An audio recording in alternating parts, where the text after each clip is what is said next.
DACA is a deferred action for children who arrived in the United States when they were young.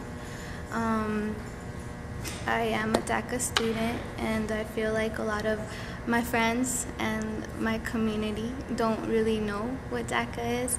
And sometimes I question myself because it's all over the news.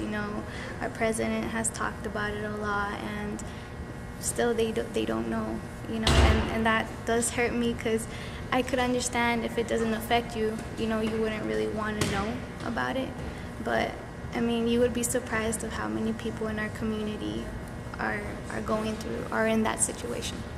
And so, what your friends who aren't familiar with what it is, besides what do you tell them about DACA, just to explain to them more about what it? No, I just tell them that that's basically for children who came from another country to the United States at a very young age by their parents. They crossed the border and so forth, and they arrived here, and they have no sort of documentation, that says that they were born here. And what does DACA allow you to do? DACA allows me to have a driver's license, a social security number, and I can also be able to work with that social security number. Okay, and how does having DACA factor into your future college plans? Well, DACA really hasn't helped me a lot with my college because obviously I can't apply to financial aid. That with DACA that is not possible, sadly, but it does give me the hope, that later on things can change and it'll get to the point where it will be able to help me financially. Right now I am paying for college out of scholarships. I just keep applying to as many as possible and take what I can get.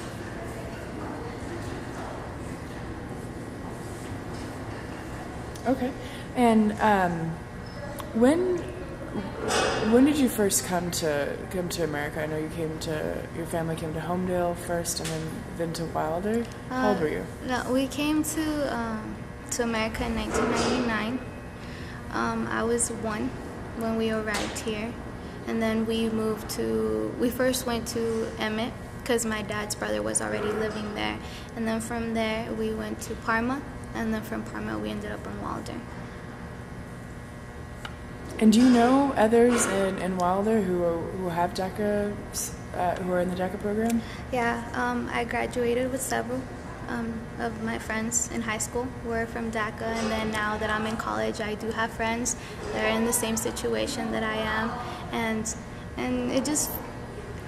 it makes me happy to know that I'm not the only one that is going through that situation because they can relate.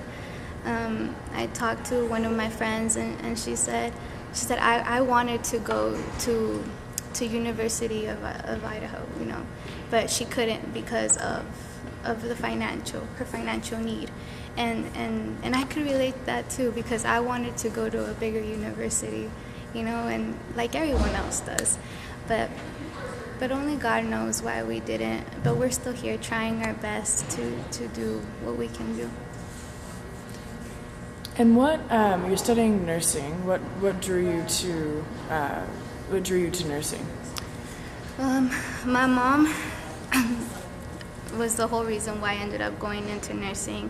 In the beginning, I prayed a lot to God to show me what He wanted me to do, and then towards the end, I finally understood that maybe my calling was to be a nurse because my mom suffers from migraines. She has sclerosis and all these different issues, and it hurt when I was growing up because I always saw her suffer, and I could tell that she really couldn't do a lot because of the financial need, since she couldn't apply to any financial assistance because she doesn't have any documentation as well. And that's when I knew I wanted my family to depend on me, to know that I could help them in that aspect. So. Okay. And what have been your, as well as your family's, concerns lately as there's been more talk about immigration reform, and there's some uncertainty about whether or not Trump has said he will remove the DACA program, although he's softened that stance lately. What have been some of your worries and concerns lately in relation to that?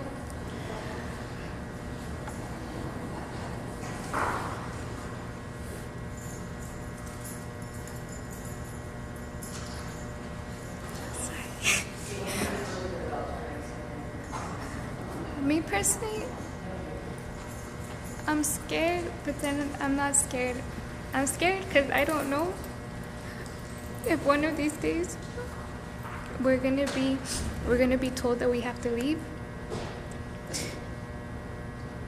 But then I'm not scared because I know that God is there and He's gonna take care of my family and I, no matter what situation. And that's why I keep going. That's honestly why I keep going. You know, regardless of the situation that we're in, I think that's what makes our people so unique from my culture. Because regardless of the situations that have been thrown at us, we still keep fighting, no matter what. And I don't think a wall or anything like that is going to stop us from continue to fight for what we believe in. I know this country. I wasn't born here, I know, but it's my home. It's my home. And I don't feel it's fair that they want to take that away from me when I don't know what my country is. I don't know. I don't know. But I'm really proud and thankful that I'm here because I know that if I was in my country, I wouldn't be doing the things that I am today and fulfilling my dreams of what God has called me to be. And if God brought my family and I here, it was for a reason. And as I was growing up, I remember my junior year in high school, I was so mad at my parents and God because I felt like I was paying for the decisions that my parents made. I felt like I wasn't going to be able to go to college. I wasn't going to even be able to drive to the store or anything without having a fear of getting pulled over just because I didn't have the proper documentations. And then I just felt anger. And then that's when DACA rolled in, and I knew that God had everything planned out because I believe it's no coincidence that DACA came in at that time when I felt like all hope was lost. And I know it's not the best thing that we can have right now, but it's something, and it has helped a lot of us, and it would really be hurtful to see it taken away.